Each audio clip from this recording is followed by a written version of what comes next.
날 만나라 찬양하고 하나님께 나갑니다.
영광을 돌려서 찬양합니다.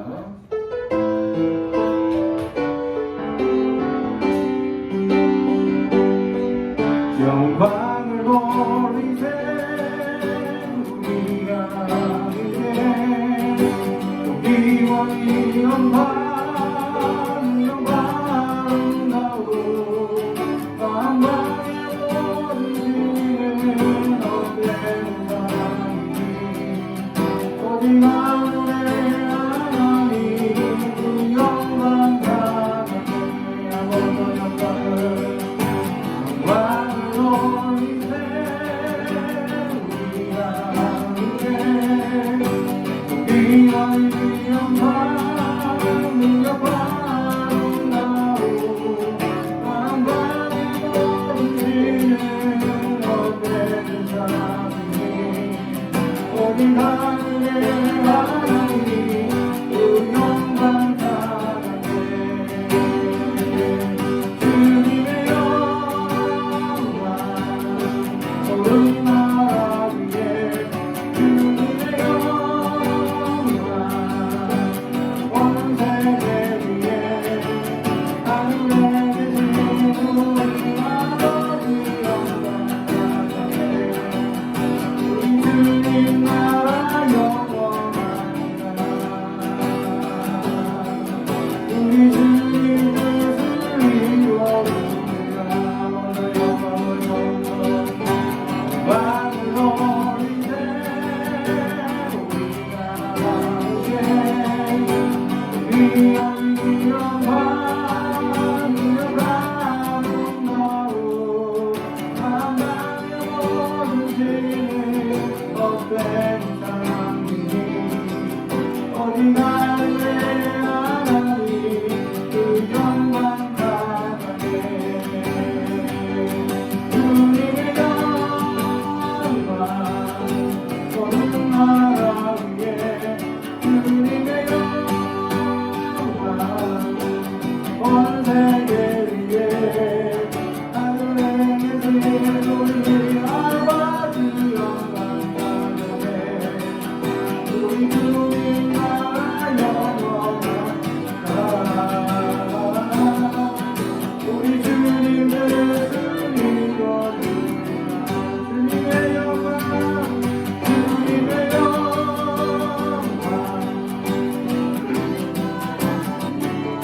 주님의 영광 온 세계 위에 하늘에 계신 우리 아버지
당신의 시간을 들고 밑땅 가운데 오셨네. 우리 없는 아들 원치 않아. 우리 삶의 온전해 당신의 법이고 우리에게 평안 주셨네. 가장 낮은 자의 모습으로 우리 삶의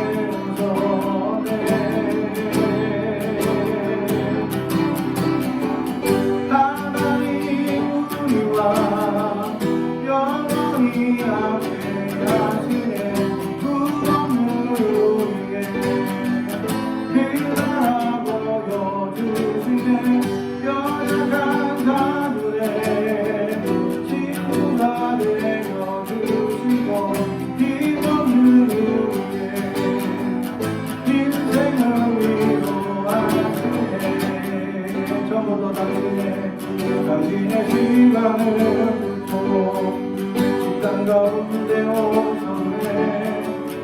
우리 없는 아들 원치 않아. 우리 삶에 오셨네. 당신의 평안 법이로 우리에게 평안 주셨네. 가장 낮은 자에게 모습으로 우리 삶에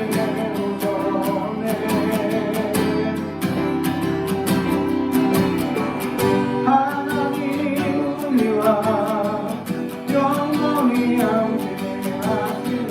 구원을 위해 그 나라 보여주시네. 연약한 자들의 친구가 되어주시고 힘없는 우리의 인생을 위로하시네.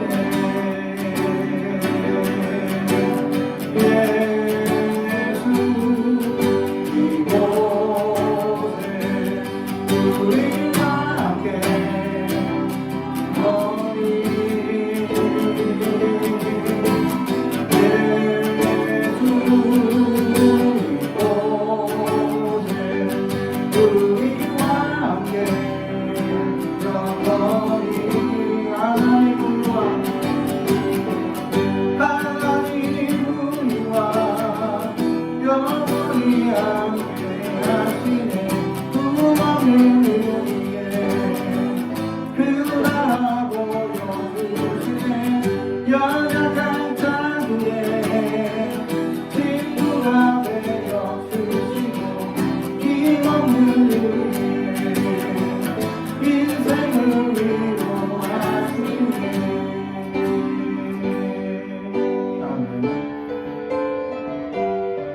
계속해서 아무것도 두려워 말라 생각합니다. 아무것도 두려워 말라.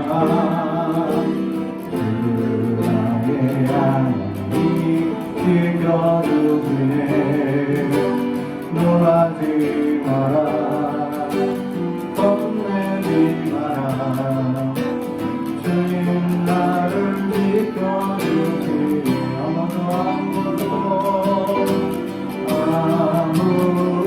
아무것도 두려워 마라. 주 나의 하나님 지켜주시네. 놀라지 마라. 겁내지 마라. 주님 나를 지켜주시네. 내 맘에 힘이 겨워질지라도 주님 나를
오늘 우리에게 주신 하나님의 말씀은 마태복음 13장 1절에서 9절의 말씀입니다.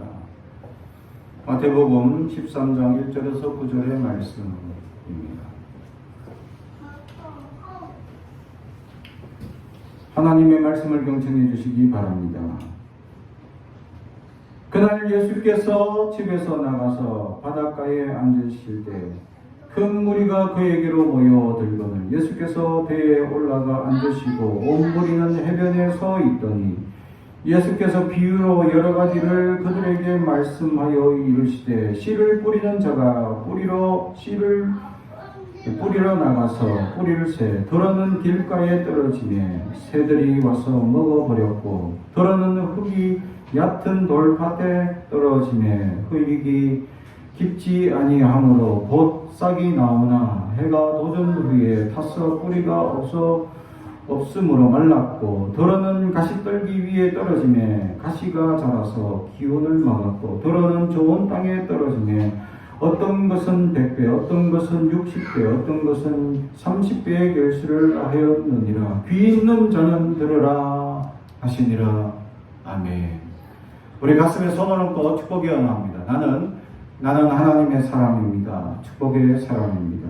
우리 가정은 영혼이 잘된 같이 범사가 잘되고 강건해지는 가정입니다. 우리 교회는 번성하고 창대하게 되며 하나님의 언약이 이루어지는 교회입니다. 아멘. 예, 오늘 말씀의 제목은 귀 있는 자는 들으라 라는 말씀입니다.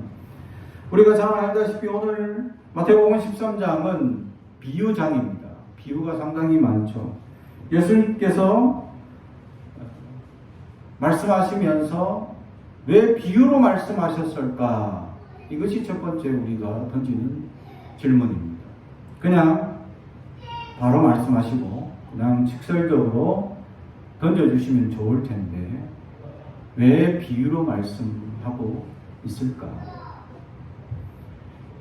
다시 말하면 이걸 심리학자가 얘기할 때는 간접 언어가 발달한 사람이다 라고 합니다. 이 간접 언어가 발달한 사람들에 대해서는 감성이 풍부하고 생각이 깊으며 창조적인 생각들이 많이 난다라는 거죠.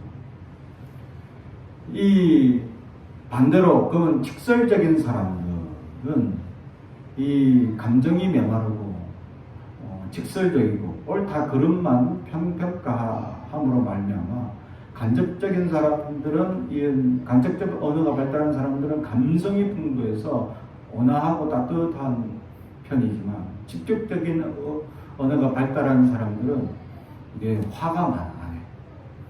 그래서 그걸 직설로 얘기하지 못하면 답답하고 그래서 막 화가 항상 응축되어 있고 그래서 사람들로 하여금 자기 생각에는 옳고 그름을 판단하고 구분해 주는 것처럼 얘기하지만 그것이 다 옳은가의 질문은 알 수 없다는 것. 그렇다면 여러분은 어떻습니까? 나는 간접적 언어가 많이 발달했을까? 직접적 언어가 많이 발달했을까? 예를 들면 어떤 사람이 무언가를 잘못하고 있어요. 예배 시간이 다 됐는데 열심히 핸드폰을 보고 있는 중학생을 향하여 직접적인 사람들은 야! 지금 뭐 하고 있어? 이렇게 행동을 하는 사람이 직접적 언어가 많이 발달한 사람이에요. 그럼 간접적 언어가 발달한 사람은 어떻게 하지? 재미있니? 지금 무슨 시간일까? 하고 깨우쳐 주는 거죠. 여러분은 어떻습니까? 나는 직접적 언어가 발달했을까요? 간접적 언어가 발달했을까요? 예수님은 간접적 언어가 발달되어 있습니다. 그것에 대해서 직접적으로 바로 실패하거나 그런 적이 없지는 않지만 거의 없죠. 그래서 다 비유로 말씀하실 때가 굉장히 많다. 간접적 언어가 발달했기 때문에. 그게 따뜻하고 온유한 주님의 성품을 나타내는 부분이고 또한 그런 간접적 언어가 발달할수록 사람들을 이해하고 또 잘 이끌어주는 그런 사람이다라는 겁니다. 그래서 세상은 직접적인 사람도 필요합니다. 만약 급할 때 부랴 이래야 되는데 간접적 언어 불이 났는데 이것에 대해서 간접적 표현으로 이렇게 표현을 한다면 지금 급하고 빨리 피신해야 되는데 그럴 수 없잖아요. 그 직접적 언어도 필요합니다. 그러나 일상생활에 있어서 직접적인 언어보다는 간접적 언어를 발달시키는 것이 또 여러분의 정서나 감성에 도움이 된다라는 겁니다. 같은 행동과 결과에 대해서 이것을 간접적으로 표현하려는 마음, 이게 문학적 사고가 많이 발달한 사람일수록 그것이 가능하다라는 것이죠. 저도 한때는 서사작 설교라는 설교의 한 장르가 있는데 서사작 설교에 빠져서 한번 해보려고 이렇게 감성적 언어와 시적 표현력을 가지고 하려고 했지만 힘들었다라는 겁니다. 결론은. 어느 게 부목사님이 이제 그 신대 대학원 과정 가운데 이제 설교학 전공하시는 어느 목사님이 이제 서사작 설교를 듣고 이걸 빠져가지고 감동을 해가지고 스스로 서사작 설교 이거 잘하면 정말 좋겠다. 이 서사작 설교를 하게 되면 사람이 이 설교를 들으면서 한편의 그림이 그려져요. 오늘 같은 본문도 푸른 물이 출렁거리는 아름다운 호숫가에 배 한 채가 떠 있습니다. 이러면 벌써 상상이 가지 않습니까? 점점 설교를 하면 할수록 그림이 채워져 나가는 내 이미지에서 점점 상상이. 그래서 서사적 설교를 잘하면 아주 아름다운 이미지가 내 머릿속에 각인이 되어서 그 내용이 아주 풍부한 감성으로 다가올 수 있다. 그런데 서사적 설교를 하려면 그만큼 언어가 문학적 사고나 또는 이제 시적 언어적 요소들이 많이 발달해야 되겠죠. 그래서 힘들었다. 그런 언어들로 묘사해서만 하려고 하니까 굉장히 어려웠다. 그리고 그 부목사님이 서사적 설교에 빠져서 막 설교를 하니까 교인들이 난리가 났어요. 원래 그 목사님이 설교를 굉장히 잘하시는 목사님이시라고. 설교학까지 전공하셔서 성도들이 막 기대를 하고 있었는데 아니 이상한 설교를 맨날 하시는 거죠. 뭐 잔잔한 물가에 뭐 푸른 바다가 있고 뭐 어디 갈매기 한 마리 띠룩띠룩 날아가는데 사람들이 도대체 이해할 수 없는 내용을 가지고 자꾸 하니까 옛날 이제 직접적 설교에 배어 있는 성도들 입장에서는 이게 이해하기가 힘들었다. 근데 젊은 세대들은 이게 또 쉽게 빠져들 수 있겠죠. 근데 이제 교회는 기성 세대들이 많다 보니 이게 은혜가 안 된다는 겁니다. 그 부목사님이 은혜가 안 된다. 해서 실제로 담임 목사님이 그 교회 그 학교 교수님한테 전화를 해서 우리 교회 부목사가 그 교수님 이 설교학을 전공하는데 전공하면 할수록 왜 이렇게 설교가 은혜가 안 되죠? 이러더라는 거죠. 그때 이제 그 교수님이 저희들에게 얘기하시기를 무슨 설교를 하더라도 성도들에게 은혜가 안 되면 아무 소용이 없다. 이게 핵심이다. 그래서 은혜를 끼치기 위하여 설교의 여러 다양한 형태를 가지고 접근하는 겁니다.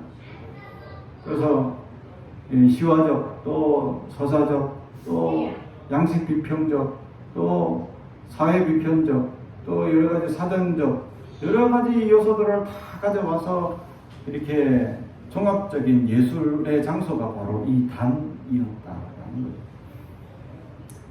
그걸 가장 잘하는 분이 누구냐? 예수님입니다. 예수님. 그래서 13장에 보면 이 비유에 대한 내용으로 가득 차 있죠. 그러면서 오늘 본문의 마지막으로 우리에게 던지는 메시지가 그겁니다. 내가 비유로 던지는데 그걸 귀 있는 자는 들어라 라는 말씀. 결국 주님의 메시지 속에 귀가 있어야 들려지는 메시지가 숨겨져 있다라는 것을 우리에게 말씀해 주고 있습니다. 다시 말하면 성경에서는 겉으로 그냥 읽기만 한다고 그 속에 숨겨진 비밀을 발견할 수가 없다는 것입니다. 깨달음이나 또 영적인 눈으로 바라봤을 때에 주님께서 숨겨진 메시지를 내가 볼 수 있는 눈이 필요하다라는 것을 우리에게 말씀해 주고 있는 것입니다. 그렇습니다.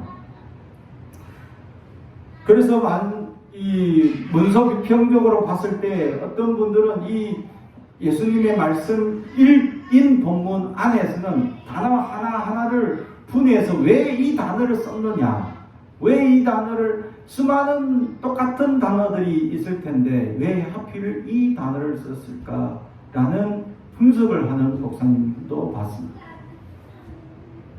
그렇죠? 그 단어 하나 인용하는 내용 그 하나하나가 다 어떤 의미적 뜻이 내포되어 있을 수 있기 때문입니다. 실제로 예수님이나 또 특히 그 의미를 강하게 내포하고 있는 사람이 있습니다. 그게 바로 사도 바울입니다. 어떤 것에서는 법적 용어를 사용합니다. 어떤 지역에 가서는 똑같은 메시지인데도 불구하고 일반적 용어로 사용합니다.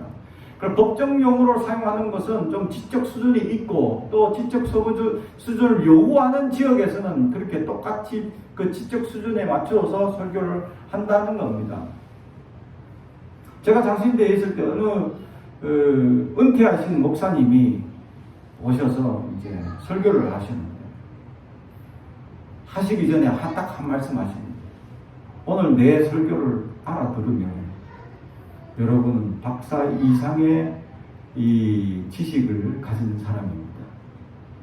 하고 설교를 시작합니다. 그래서 그 설교 내용을 저는 3분의 1도 못 알아들었어요. 실제로. 그분이 독일에서 박사과정을 하시면서 그 당신이 이제 은퇴하셨으니까 굉장히 우리나라 초기 때 이제 유학을 갔고 그때 유럽 사람들이 굉장히 아시아를 무시하는 이제 사회적 영향력이 많을 때 저 미개 나라에서 한국 알지도 못하는 나라에서 한 사람이 유학을 와서 이렇게 배워가지고 설교를 또 시켜보는 거예요. 이제 말하자면 이제 여러 나라들 대표 이제 가르쳤으니까 어느 성과가 있는지에 대해서 알기 위해서 설교 실천학적으로 설교를 시켜보는 겁니다. 그래서 그분이 공부를 하면서 굉장히 무시를 많이 하는 듯한 발언을 굉장히 많이 들으신 거예요. 니는 뭐 알겠니? 하고 그래서 막 자세히 해석해 주려고 하고 그런다는 거죠. 굉장히 자존심이 상해다. 그래서 당신은 막 라틴어니 또 뭐 헬라어, 히브리어 엄청나게 당신이 공부를 했다는 겁니다. 그래서 한 설교를 한 편 했는데 거기에 80%가 라틴어야.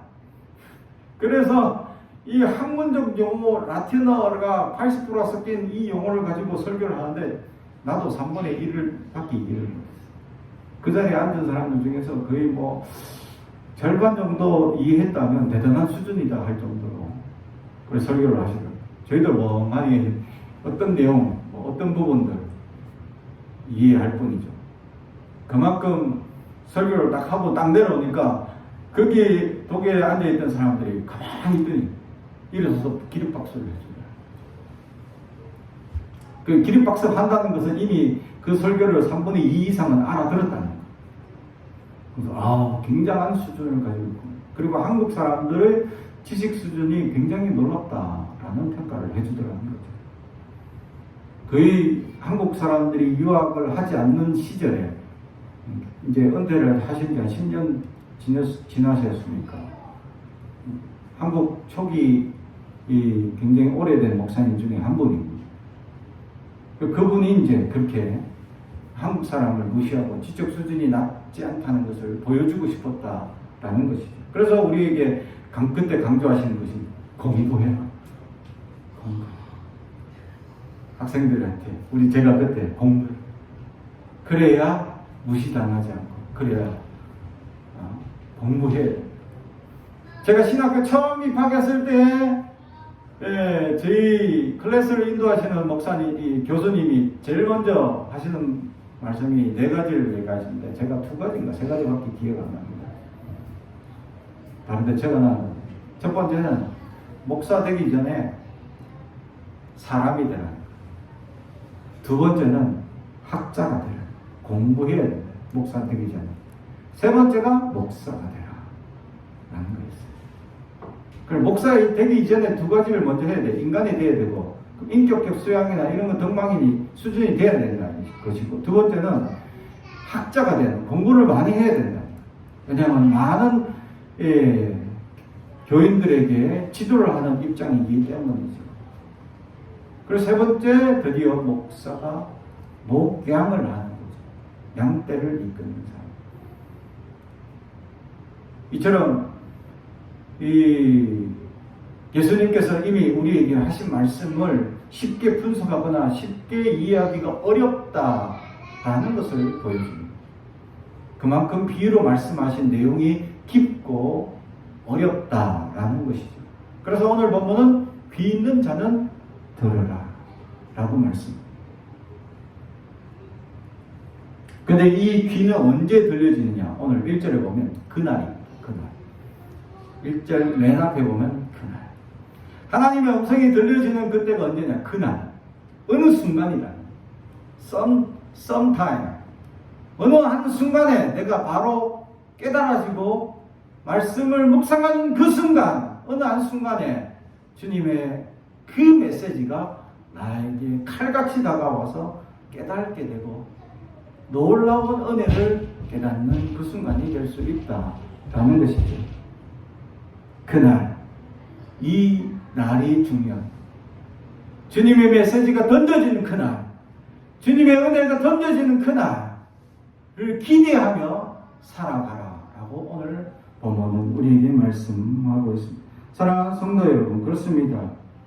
우리는 그날이 얼마나 많이 있느냐, 하나님의 은혜가 깨달아지는 그 날이 얼마나 많이 있느냐. 우리의 인생에 수많은 그날이 있습니다. 수많은 메시지들로 하나님은 끊임없이 우리에게 말씀하십니다. 어쩌면 주님은 엄청난 수다쟁이입니다. 근데 그 메시지 중에 우리가 10분의 1이라도 이해한다면 은혜 받았다 할 수 있어요. 네, 여러분 들립니까? 하나님의 메시지가 들립니다. 길을 열어야. 그러지 않으면 주님의 음성을 들을 수 없다라는 거죠. 그래서 우리는 그날을 기대하며 하나님이 말씀하시고 들려줄 그날을 소망하며 나아가는 자가 되어야 한다는 것입니다. 오늘 우리가 잘 아는 씨 뿌리는 비유로 말씀해 줍니다. 씨 뿌리는 비유는 우리가 매번 들었고 많은 이제 말씀이나 메시지를 통해서 깨달았습니다. 그리고 오늘 본문 속에서 이미 씨 뿌리는 비유의 해석까지 나와 있죠. 여기서 중요한 것은 뭐냐? 나는 어떤 마음밭이냐? 이게 중요하다는 거죠. 이런 마음밭이 있는데 핵심은 좋은 마음밭, 좋은 밭에는 100배, 60배, 30배의 결실을 얻는다라는 것이 메시지입니다. 그리고 이 순서가 중요합니다. 100배, 60배, 30배가 중요합니다. 30배, 60배, 100배가 아니라 기본적으로 좋은 밭에는 뿌려놓으면 100배라는 거예요. 100배. 농사 짓는, 실제로 농사하는 사람들이 그렇죠. 저희 부모님이 참외 농사를 해서 제가 잘 압니다. 참외가 한 번도 이 하우스에서 나올 때 한 하우스에서 몇 킬로씩 100킬로 이상 막 나옵니다. 근데 이 열매가 주렁주렁 매달린 거 보면 나는 여러 줄기에서 이렇게 퍼진 줄 알았더니 한 평당 딱 줄기 하나입니다. 아주 굵은 나무 같은 줄기 한 평당 딱 하나씩. 그게 띄엄띄엄 심겨져 있는 거죠. 그래서 그 하나의 줄기에서 수만 가지 가지를 통해서 끊임없이 열매가 맺혀요. 그러니까 하나에서 100배가 나온다는 거예요. 실제로. 어떤 농사 짓는 장로님께서 그렇게 얘기합니다. 정말 씨를 뿌려놓으니까 이 벼농사 하는 사람들 입장에서 100배가 된다는 겁니다. 아니 100배 이상은 200배도 되더라고요. 그런 걸 보면 100배 이상의 결실이 맺힐 수 있다라는 것을 보여주고 있는 거예요. 그래. 그래서 하나님의 메시지를 잘 들으면 100배의 결실이 기본이다. 나중에 줄게요. 나중에 줄게요. 갑자기 먹고 싶어요. 깜짝 놀랐어요. 아멘이거든. 알았어, 나중에 줄게요. 우리 귀여워 죽겠네. 그래서 기본 씨를 뿌려놓으면 기본이 100배에서 시작한다는 거예요.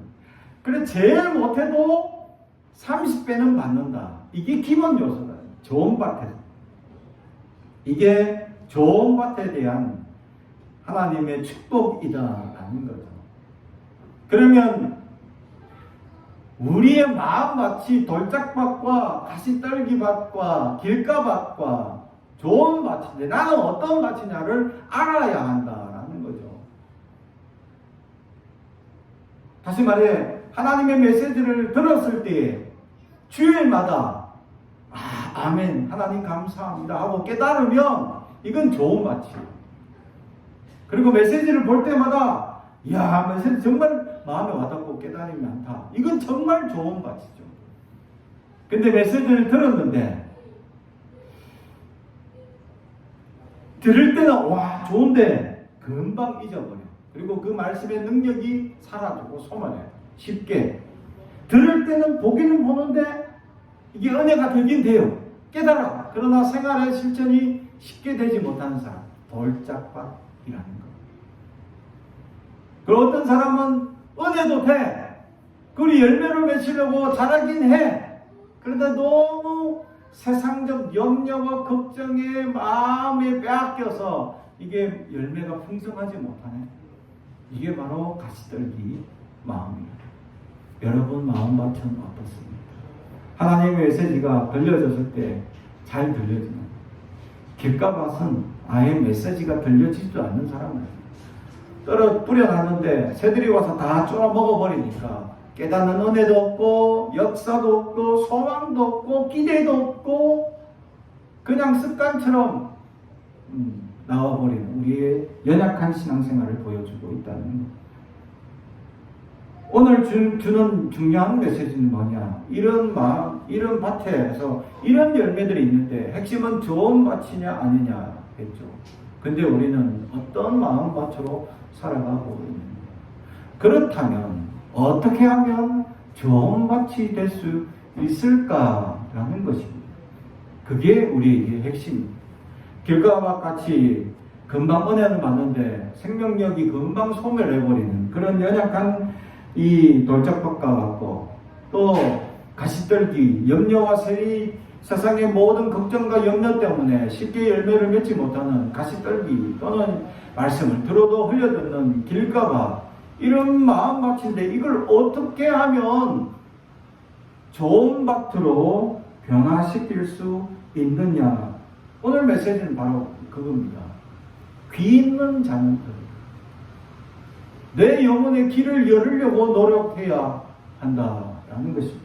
내 안에 하나님의 메시지가 어떤 메시지가 들려지고 있는지 하나님의 그 메시지 속에 하나님의 뜻을 발견하려고 나에게 그 메시지가 어떤 삶으로 다가올 것인지 기대하며 듣고 끊임없이 묵상하는 삶입니다.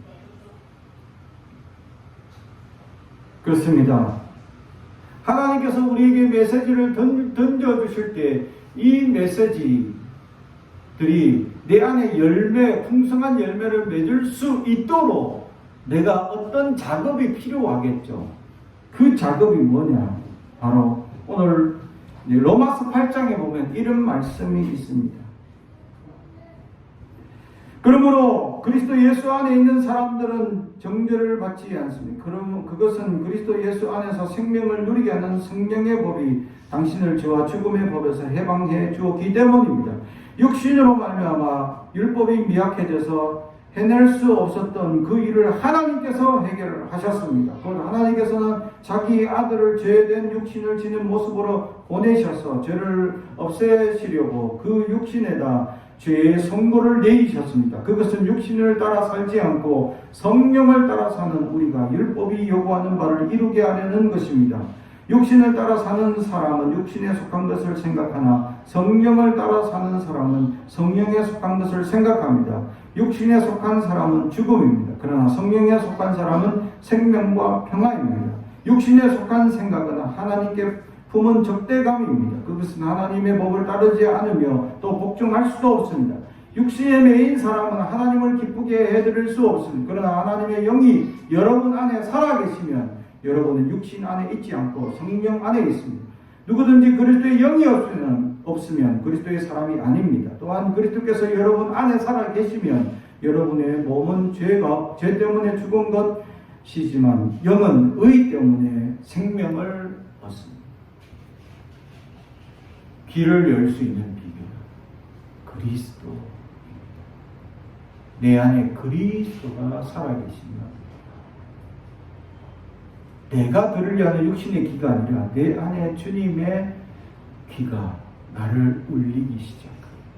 그 메시지가 들려지기 시작하고 깨달아지는 역사가 내 육신의 귀가 아니고 주님의 영혼의 울림으로 들려지는 음성이 들려진다. 그래서 우리는 그리스도께 집중해요.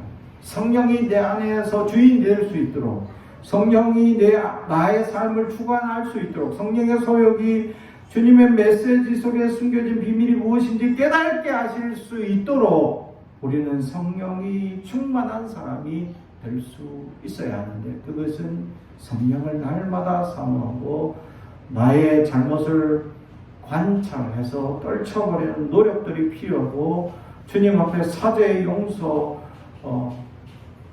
죄를 회개하는 마음을 품고 날마다 주님 앞에 회개함으로 깨끗한 심령이 되었을 때에 놀라운 열매의 역사가 나타날 수 있다. 할렐루야. 그러므로 제일 먼저 해야 될 것은 회개입니다. 주여 우리의 모든 죄를 용서해 주옵소서. 깨달아질 때마다 처음에는 회개해야지라는 의식을 가질 때 내가 무슨 잘못을 했나 상고를 해야지만 깨닫게 되지만, 이게 영성이 깊어지면 깊어질수록 내가 말하는 순간 깨달아지고 행동하는 순간 깨달아지고 그때 멈추게 되고 그때 멈출 수 있는 역사가 나타납니다. 성령이 깊어지면 내가 말을 하는 순간, 내가 행동하는 그 순간, 그 찰나 이전에 이미 메시지로 하나님께서, 성령께서 나를 잡아주십니다. 깨닫게 하시죠. 내가 이렇게 말하려고 했는데 주님께서 멈추게 하셔서 깨달아서 말을 간접적 언어로 할 수 있도록 우리를 붙잡아 주십니다. 그것은 내가 붙잡을 수 있는 게 아니에요. 내 영역이 아니에요. 우리는 간혹 우리가 변할 수 있다고 생각하지만, 인문학자들이나 사회심리학자는 그렇게 교정이 가능하다고 얘기하지만 저는 불가능합니다. 결국 우리가 변할 수 있는 놀라운 역사는 성령님만이 가능합니다. 그래서 그 성령을 사모하고 깊이 묵상하고 주님이 내 안에서 역사하실 수 있도록 기대하며 살아가면 살아갈수록 내 안에서 놀랍도록 주님은 한순간 한순간 나를 붙잡아주세요. 그때 회개하고 참회하고 하나님께 나아가면 깨끗한 심령을 주님께서 위대하게 사용할 수 있는 사람이 될 수 있다라는 것을 우리에게 보여줍니다. 결국 하나님을 쓰는 사람은 깨끗한 사람입니다. 돈 많은 사람, 명예가 높은 사람, 하나님을 쓰는 사람 아닙니다. 깨끗한 사람. 그래서 어떻게 하면 좋은 밭이 될 수 있습니까? 첫 번째 회개예요. 두 번째는 성령을 갈구해요. 주님 앞에 끊임없이 내 안에 역사하시도록 성령을 갈구할 때 내가 좋은 밭이 될 수 있다라는 것입니다. 사랑하는 성도 여러분, 지금까지 내 마음밭에 어떤 돌짝밭, 길가밭, 또 가시떨기로 연약하고 힘들고 말씀의 메시지가 없었다면 이제 변화받기를 소망합니다. 제일 먼저 해야 될 것은 회개하라. 천국이 가까이요. 주님이 제일 먼저 이 땅에 와서 우리에게 던져준 메시지이기도 하고, 세례 요한이 제일 먼저 주님을 준비하기 위하여 준비하는 제일 먼저의 도구가 회개의 세례였던 것처럼, 우리가 주님의 성령의 사람이 되기 위하여 제일 먼저 해야 될 것은 회개입니다. 날마다 회개하는 마음, 나의 연약함을 깨닫는 이 민감한 영성을 가져야 한다라는 거죠. 그러지 않으면 깨끗한 사람이 될 수 없고, 그러지 않으면 위대한 역사를 이룰 수도 없다는 것. 하나님 앞에 깨끗한 심령이 되어 하나님의 위대한 역사를 이루고 하나님께서 쓰시는 사람 되어 좋은 밭으로 100배, 60배, 30배의 결실이 이루어지는 심령이 되길 주님의 이름으로 축복합니다. 기도하겠습니다. 사랑과 주의 가득하신 아버지 하나님 감사합니다. 주님, 우리를 불쌍히 여겨 주시옵소서. 날마다 우리 안에 일어나는 욕심과 욕망을 내려놓게 하옵소서.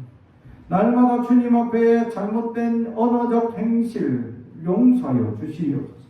날마다 우리 안에 잘못 마음 먹고 있는 연약함을 용서하여 주시옵소서. 날마다 우리 안에 일어나는 이기적인 마음과 이기적인 행동을 용서하여 주시옵소서. 날마다 주님 앞에 온전히 하나님 메시지를 깨닫지 못함을 용서하여 주시옵소서. 날마다 주님 앞에 영적인 민감함으로 살아가지 못함을 용서하여 주시옵소서. 감사드리며 예수님의 이름으로 기도하옵나이다.